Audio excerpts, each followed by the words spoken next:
Good morning. எல்லாரும் எப்படி இருக்கீங்க? பொதுவாக சாட்டர்டேஸ் வந்து அவ்வளோவா பிஸியாக இருக்காது. பட் இன்னைக்கு கொஞ்சம் ஸ்பெஷலாக பிஸியான நாள். லாஸ்ட் வீக் சேராவோட பர்த்டேவாக இருந்தது. ஸோ நாங்கள் ஃபேமிலியாக செலிப்ரேட் பண்ணோம். இன்னைக்கு அவளோட கொஞ்சம் ஃப்ரெண்ட்ஸும் வீட்டுக்கு வராங்க. ஸோ அவங்களோட சேர்ந்து அவள் இன்னைக்கு பர்த்டே செலிப்ரேட் பண்ண போறா. அதுக்கான ப்ரிப்பரேஷன் தான் இப்போ போயிட்டு இருக்கு. காலையில் நல்ல குளிர், பட் இருந்தாலும் 6 மணிக்கே எழுந்திரிச்சு எங்கள் வேலைகளெல்லாம் நான் ஸ்டார்ட் பண்ணிட்டோம். லஞ்சுக்கு வெஜிடபிள் ஃப்ரைட் ரைஸும் சில்லி சிக்கனும். அப்புறமா ஈவினிங்கில் ஹஸ்பண்ட் கொஞ்சம் பாபக்யூ பண்ணலான்னு சொல்லியிருக்காங்க.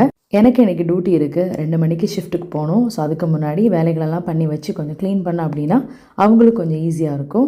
ஹஸ்பண்டும் சப்போர்ட்டிவாக என் கூட நின்று வேலை செஞ்சதுனால எனக்கு அவ்வளோவா பெருசாக வேலை செஞ்ச மாதிரியே தோணலை. இது கூட பசங்களுக்கு கொஞ்சம் ஃப்ரூட்ஸ், அப்புறம் கொஞ்சம் சாக்லேட், லாலிஸ் எல்லாமே நான் கொஞ்சம் ட்ரெயில் அரேஞ்ச் பண்ணி வச்சுருந்தேங்க. மார்னிங் 6 o'clock ஸ்டார்ட் பண்ணோம். வேலையெல்லாம் முடிச்சு க்ளீனிங் எல்லாம் பண்ணி முடிக்கிறதுக்குள்ளே 10:30 ஆகிட்டு என்னோட வேலை இதோட முடிஞ்சுங்க. ஏன்னா இனி டியூட்டிக்கு போகணும். அதுக்கப்புறமா ஹஸ்பண்ட் தான் எல்லாமே பார்த்துக்கிட்டாங்க.